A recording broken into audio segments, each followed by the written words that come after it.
Hello and welcome to Indian Pure Living. In this video, we will talk about how to care for your poinsettia. Poinsettia is native to Mexico and Central America, where it grows in moist, well-wooded ravines and on rocky hillsides. Poinsettias remain one of the most popular holiday plants, synonymous with Christmas decor and festive cheer. It is a shrub or small tree typically reaching a height of 2 feet to 13 feet. The colored bracts, which are normally flaming red, are often mistaken for flower petals because of their groupings and colors, but are actually leaves. Poinsettias, they need maximum of 6 hours of indirect bright sunlight each day, and they do not prefer harsh, intense direct sunlight. So if you notice this poinsettia here, it has been placed indoors, and if you're placing your poinsettia indoors, then they need maximum of 6 hours of indirect bright sunlight each day. So you should place them accordingly and near a window that has all the optimum conditions for its healthy growth. Since they are native to tropical regions, that is why they prefer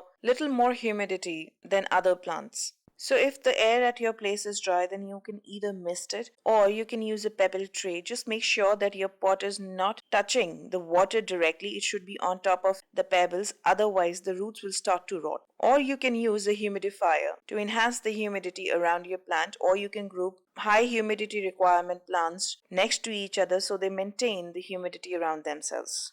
Water your plant when top 50% of the soil has dried out. Watering too often can lead to root rot, thus leading to yellowing of the leaves because they do not prefer soggy or wet soil. But letting it dry out completely can cause the roots to dry back, thus turning the leaves yellow. During poinsettia's actively growing season, they prefer slightly moist soil.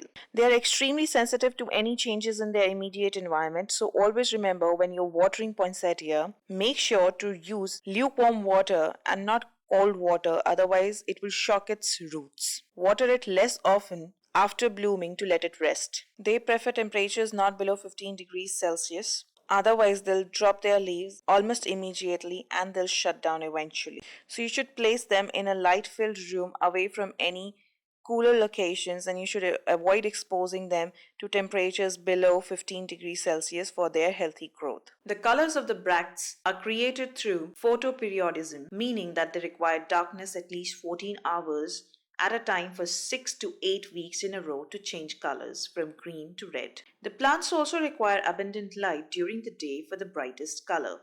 If you notice this leaf here, it's wilting and curling, and this one here as well is wilting and curling. This happens because of two reasons. Firstly, because of underwatering of the plant, and secondly, because of the low humidity around the plant. Underwatering could be a direct result of the fact that you're not watering your plant as often as you should, or you're watering it too lightly so that the water is not reaching the roots properly. So give your plant a good and thorough soak and let the excess of water drain out through the drainage hole into the saucer underneath and discard it. Being a tropical plant, they prefer humid air. If the air is dry, then that can also result in wilting and curling of the leaves.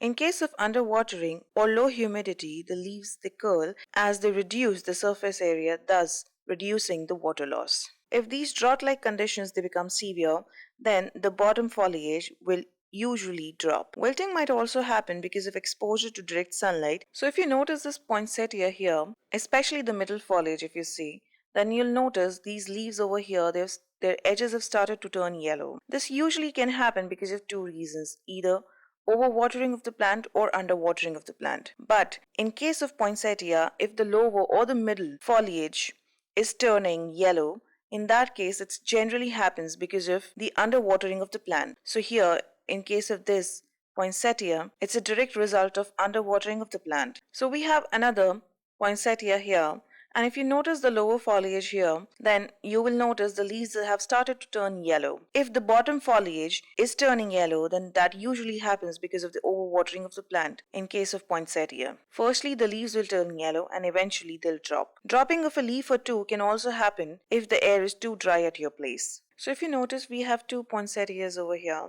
and this one is bushier than this other one. Over here, it's more leggy. The legginess is usually due to the stretching of your plant towards the light source. Poinsettias, they grow leggy when they do not get enough light, so they tend to move towards the light source. Make sure your plant gets plenty of evenly distributed light So this one over here, it seems has received enough sufficient light for its healthy growth, but over here, this one seems to have received little less light in comparison to the other one, therefore becoming more leggy rather than becoming bushier. So you have to rotate this so that it gets enough evenly distributed light for its even and healthy growth. If you notice it here, then this leaf over here has started to wilt, and this one over here has also started to wilt. Wilting usually happens if the soil is too wet or too dry, or if the air is too hot and dry at your place. It needs constantly moist soil and will wilt if the soil is left dry for extended periods. So, in order to make sure whether your plant is wilting because of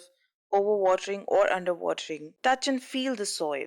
If you notice here in this poinsettia, the soil is sticking to my finger. It's soggy, it's not moist. So that is what is leading to the wilting of the leaves in this plant over here. They do well in average home temperature, but keep them away from hot, dry air, as that can also result in wilting. These red colored bracts and flowers will last longer if the cool nights are provided to this plant. In case of poinsettia, if the soil is left dry for extended periods, that usually leads to the dropping of the leaves. Firstly, the older foliage will start to drop in response to drought-like conditions as it tries to limit water loss from leaves by defoliating. And also, dropping of leaves can happen because of the drastic change in temperature or airflow. Usually, this happens on arrival of the plant as it gets stressed by the difference in the temperature and airflow of its new environment from its previous one.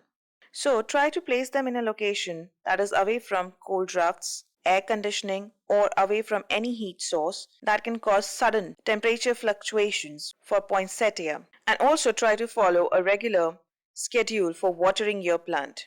And make sure that the soil remains moist, not soggy or wet, neither it should completely dry out. Caring for poinsettia differs from season to season. So the pre-winters is marked by the beginning of November. During this period, your poinsettia is in full bloom. So you should always make sure to place it in a spot that receives indirect bright sunlight for at least 6 hours a day, and you should keep the soil moist. And do not fertilize your plant when it is blooming. In winters, usually the beginning of January till the beginning of March or till the mid of March, the red leaves will drop after flowering.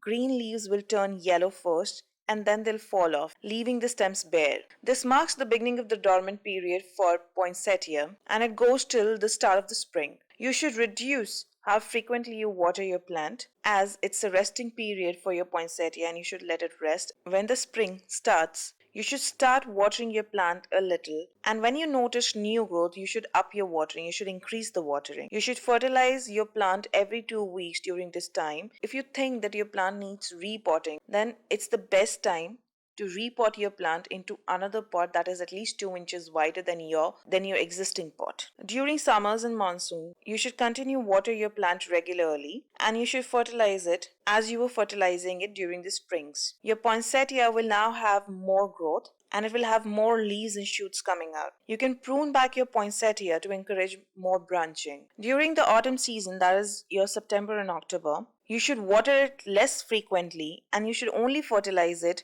once a month. So when poinsettias they begin to change color from red to green, they usually go through a stage of mottled chlorosis. That is a natural process where your leaves will start to turn yellow before changing their color to red. So you don't have to panic and you don't have to correct it by using any fertilizer. It's a very natural process and every poinsettia goes through it. So you don't have to worry about it. So if you notice this leaf over here, it has been infected by a fungal disease that is known as botrytis blight or the gray mold. It is one of the most commonly found diseases in poinsettia. So, if in case your poinsettia has any fungal disease, then what you should do is you should prune off the affected parts. Like I'm going to prune off this leaf, and you should not place your plant near any other house plant, or else your other house plants will also get affected by the same fungal disease. And you can also use natural pesticides like neem oil to treat these diseases. Poinsettias are popularly, though incorrectly, said to be toxic to humans and other animals. Contact with any part of the plant by children or pets often has no effect, though it may cause nausea, diarrhea, or vomiting if swallowed. Thank you, and I hope these care tips will help you grow your plant healthily.